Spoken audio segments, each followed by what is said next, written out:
The House keeps heat on the IRS this week with at least 3 hearings scheduled. The focus is the agency's targeting of conservative groups and its own extracurricular activities. To the right. To the left. 3, 4.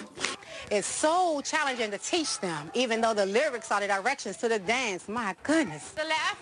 I need a straight line. Those are IRS employees you're watching doing the Cupid Shuffle. It was an apparent team-building exercise in preparation for a conference in 2010. That same IRS conference included training videos that cost an estimated $50,000 and some pretty well-paid speakers. The information is part of a report on IRS spending due out this week. Congressional investigators tell CNN the report finds the IRS spent over $50 million on 225 employee conferences over a 2-year period.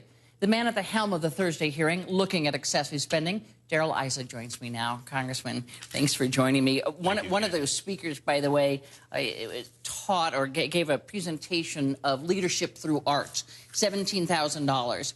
So, look, we know... One might just call it leadership through entertainment. Or whatever, $17,000, and I'm all for speakers' fees, but nonetheless, these are folks spending taxpayer money, which I assume is the focus of what you're doing. But the truth is that the administration a couple of years ago, when similar allegations and videos surfaced from the GSA, clamped down on how money could be spent. And you heard from the acting director recently who said, look, we have fixed this. They can no longer spend money like this. So what's the hearing about? Why are you having it? Well, first of all, we're looking at the IRS for how big the problem is. As you know, as late as last week, the administration is still trying to say there's a few rogue agents in Cincinnati when, in fact, the indication is they were directly being ordered from Washington. Secondly, the culture of the federal workforce is one where I don't think you can underestimate that if you don't keep reminding the voters, but also the federal workers that we're watching, this will happen again. So you don't think it's been fixed? Well, it doesn't stay fixed. You know, understand that some of the things that they're saying, well, this wouldn't happen again, they would still happen again. One example, in Anaheim, when they bought their tickets, they said, well, we'll pay the per diem rate for these hotel rooms. They didn't negotiate, they didn't bid it, and this was 2,700 folks, so they could have gotten a considerable reduction. Instead, what they said is, we'll pay full boat, but we want some perks. So they ended up with free drinks, they ended up with tickets to games, basically kickbacks. This is hard to find. This is where inspector generals do their work, both on behalf of waste and criminal. It's also coming at a time, we should add, when the IRS was saying, gee, we can't get all of the people not paying their taxes because we don't have enough money, which gives it, I think, probably some resonance as you all keep going. I want to move on to the other thing that you're talking about, because we were provided from your committee some of the transcripts of some of the interviews that you have done with the frontline agents in Cincinnati. The ones that supposedly were the started. These were done both with the Ways and Means people in the room, Republicans and Democrats. Okay. And one of the excerpts we were given, and I want to talk to you about how problematic it is to get excerpts, because we know that you interviewed these people probably for hours and you get little excerpts, so it's hard for us to kind of judge what's going on. But here's one of those, just from IRS agent, again, from the Cincinnati office. The investigator said, so is it your perspective that ultimately the responsible parties for the decisions that were reported by the IG, that is the decisions that target Tea Party and Patriot applications, are not in the Cincinnati office? The employee says, I don't know how to answer that question. I mean, from an agent standpoint, we didn't do anything wrong. We followed directions based on other people telling us what to do. Investigator, and you ultimately followed directions from Washington. Is that correct? The employee, if direction had come down from Washington, yes. The investigator, but with respect to the particular scrutiny that was given to Tea Party applications, those directions emanated from Washington. Is that right? The employee answers, I believe so. It's totally not definitive, well, that one, as you understand. That one isn't. Right. But I will tell you, one of the agents asked for and got a transfer because that person was so uncomfortable that they wanted out of it. And they've said categorically they thought it was inappropriate, and that's why they requested, that person requested a transfer. And now, we have those transcripts as well. Right. Which we'll and these transcripts will all be made public. The killer about this thing out, because you know our problem really here is that you know that your critics say that Republicans and you in particular sort of cherry pick information that go to your foregone conclusion. And so it worries us to kind of put this kind of stuff out. Can you not put the whole transcript out? The whole transcript will be put out. We understand these are in real time. And the administration is still their paid liar, their spokesperson, picture behind. He's still making up things about what happens and calling this local rogue.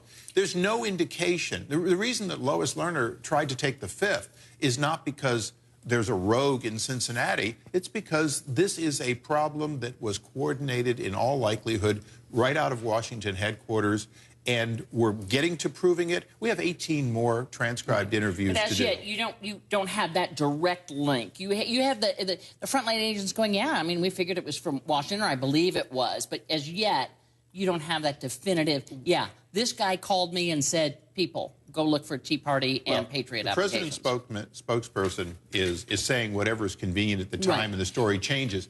What we have are people who come into transcribed interviews. They're saying under penalty of crimes that certain things are true. We have subpoenaed documents that would support that they say emails that went back and forth. The administration is so far not providing those documents. As we get those documents, as we will get fast and furious documents eventually and so on, we will learn the whole truth. Right. And again, going to the notion out there that a couple of rogue agents in Cincinnati did this and it wasn't a grand scheme. The same employee we quoted earlier in the transcripts we were provided said this: as an agent, we are controlled by many, many people. We have to submit many, many reports. So the chance of two agents being rogue and doing things like that could never happen. And then the agent you're talking about, who was a slightly higher in that Cincinnati office, sort of made the same point. And he did say, I tried to get out of there. I thought something inappropriate, was looking for a different job. And he said, and I quote, I mean, rogue agent, even though I was taking all my direction from EO Technical, which from the flowchart we believe is in Washington, I didn't want my name in the paper for being this rogue agent for a project I had no control over. Are you finding any contrary evidence to this? Do you look at this with at least some sort of jaundiced eye saying, could it have come out of that office? Well, of course we do. One of the challenges is these folks cannot get a pass by saying, I was ordered to do it. Because ethically, they clearly knew this was wrong. They should have become whistleblowers. They should have done something on behalf of the American people. The culture at the IRS, when we're done, when the reorganizations and the changes are made, have to do two things. They have to have checks and balances, but they also have to have that individual responsibility. If there's a rogue agent or if somebody orders someone to do something and it's wrong, you can't say, I knew it was inappropriate, and then not have told somebody like the IG. If the IG had been told, I'm being ordered to do this, this investigation might have ended very differently. Do you come into this with a preconceived notion? Certainly, a lot of the things that we're getting at random news conferences is that Republicans, and you're leading this charge, at least in your committee, really want to tie this to the White House. That you all are out to say this somehow happened at the White House, went to the IRS, and the IRS did the president's bidding. Look, do I have a belief that this administration doesn't seem to be able to control the various branches of government, and that's been a consistent problem, whether it's at the NLRB, whether it's at Labor, whether it's at Justice? Yes, I've seen that in multiple investigations. We've never tried to tie things to the president, tie things to the cabinet officers. What we've tried to do is get the kinds of transparency we were promised, which we're not getting, and then try to get the reforms that we need so that government represents. What does your gut tell you now, this far into the investigation? Well, my gut tells me that too many people knew that this wrongdoing was going on before the election, and at least by some sort of convenient, benign neglect, allowed it to go on through the election, allowed these groups, these conservative groups, these, if you will, not friends of the president, to be disenfranchised through an election. Now, I'm not making any allegations as to motive, that they set out to do it, but certainly people knew it was happening, that could have done something, and would have done something, I'm sure, if these had been progressive groups or groups that supported the president. That's what I think we know. We're really more interested in fixing the IRS. We cannot quit our investigation until we're sure this couldn't happen again. And Candy, the IG himself said he doesn't know that this is the only time something like this happens, because he said that he doesn't believe the controls are in place for the IRS to tell us that this doesn't happen in other places. I got to quickly turn you to one more subject, and that's Eric Holder, a man that you certainly have had some dust-ups with, particularly in the last couple of weeks. And this is what he testified to at the Judiciary Oversight hearing May 15th. Take a listen. With regard to the potential prosecution of the press for the disclosure of material, that is not something that I've ever been involved in, heard of, or would think would be a wise policy. So we've since learned that the Attorney General did sign off on an application for a warrant to go through emails and such of James Rosen, a reporter for Fox.